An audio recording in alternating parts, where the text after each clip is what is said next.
Olá pessoal, me chamo professor Jean, sou professor de Física e hoje nossa aula irá falar sobre cinemática. Cinemática é a parte da física que estuda o movimento sem se preocupar com a causa deste movimento, certo? Faz parte da mecânica, que é a parte da física que estuda os movimentos, a qual é subdividida em cinemática, dinâmica e também estática, tá?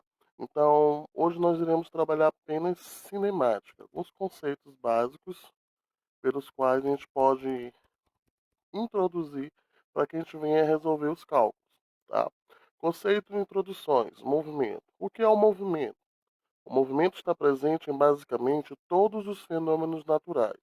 E desde a antiguidade, o homem busca uma descrição adequada para os diversos tipos de movimentos. Na cinemática, estudamos o movimento de um corpo sem nos preocuparmos com as causas deste movimento. Observe bem, essa é a observação mais importante da aula.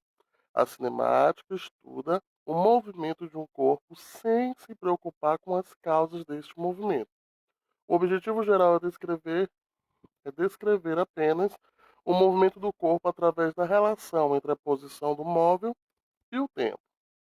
Nas imagens acima, temos a ilustração da manifestação de várias formas de movimento, né? Os corredores, o lançamento de um foguete, uma águia voando, um carro de corrida, tanto pelo homem como pelas máquinas e animais, e sua relevância dentro do contexto da tecnologia, sociedade e mundo natural. Mas enfim, o que é cinemática? Cinemática é a parte da física que estuda os movimentos sem se preocupar com as suas causas. Mas o que é o movimento? Movimento é quando o corpo muda sua posição à medida que o tempo passa. E essa posição é sempre medida a partir de um referencial. Palavras-chave: posição e referencial. O que é uma posição? Mas o que seria então essa posição? A noção de posição está bem associada à noção de marco quilométrico nesta certa rodovia, como vemos na figura. A posição seria então a localização do corpo a partir de um determinado referencial. Vamos supor, eu estou no ponto A, começando a me deslocar, ou seja, sair do meu ponto A em direção ao ponto B. Logo, esta posição A e B são as posições do meu deslocamento. O ponto A é o meu ponto inicial e o ponto B para onde eu irei será o meu ponto final, né? A placa indica São Paulo 150 quilômetros, ou seja, do ponto da placa até São Paulo, você vai percorrer 150 quilômetros, tá? Referencial. Referencial, para entender o conceito de referencial, analisemos a situação abaixo. Um homem e uma mulher estão sentados lado a lado dentro de um trem, que se movimenta a uma certa velocidade. Podemos notar que, em relação à pessoa que está ao seu lado, este homem se encontra parado.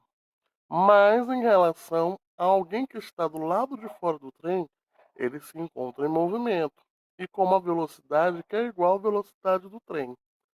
Já se nós tomássemos o referencial como sendo o Sol, este homem estaria também em movimento e com a velocidade que é igual à velocidade da Terra em torno do Sol. Logo, para entender melhor sobre referencial, depende do local onde você se encontra. Por exemplo, para quem está dentro do ônibus junto com o homem, vai ter a noção de que este homem está parado, tá? Está estático. Mas quem está do lado de fora vai ver que ele está em movimento, porque ele acompanha o mesmo movimento do trem. Assim como também se eu tivesse fora do planeta, em relação ao Sol, por exemplo, eu iria ver que ele continuaria em movimento, porém agora com a mesma velocidade da Terra, né? Aí eu pergunto para vocês, antes de passar para o próximo slide, existe alguma coisa que não tem, que poderia estar estático, ou seja, parado totalmente, né? Quando a gente trata de movimento, aquilo que se movimenta, e o que não se movimenta, eu digo que é parado, que é estático. Na Terra, tudo depende do seu referencial. Por exemplo, se eu tiver em relação à sala de aula, né? Se eu quiser saber se os alunos estão em movimento em relação à sala de aula, referente à sala de aula, eles estarão parados. Mas em relação ao planeta Terra, eles estarão em movimentos, graças aos movimentos realizados pela Terra. Por mais que eu perceba que eles estão parados, todos nós estamos em movimento em relação ao planeta Terra devido aos movimentos de rotação e translação, certo? Então podemos concluir que o movimento de um objeto visto por alguém observador depende do referencial no qual este alguém está posicionado.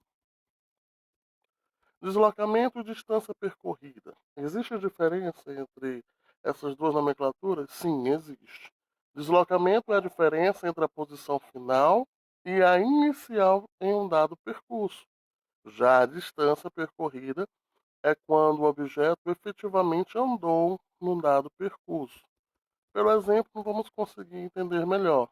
No exemplo da figura, o avião e o automóvel têm o mesmo deslocamento, mas percorrem distâncias diferentes. Podemos observar que eles saem de Floripa e vai até Sampa, certo? Só que o avião ele faz o seu deslocamento, assim como o carro, porém a distância percorrida dele será diferente. Trajetória. Trajetória é a linha feita pelas sucessivas posições do objeto em um movimento. Exemplo, existe uma linha imaginária, né, que no nosso deslocamento de casa até a escola, você observa que você transcreve uma trajetória, certo? Sendo assim, nós iremos agora para nossas atividades, né? Realizaremos alguma lista de exercícios. Agradeço pela atenção de todos e até a próxima aula.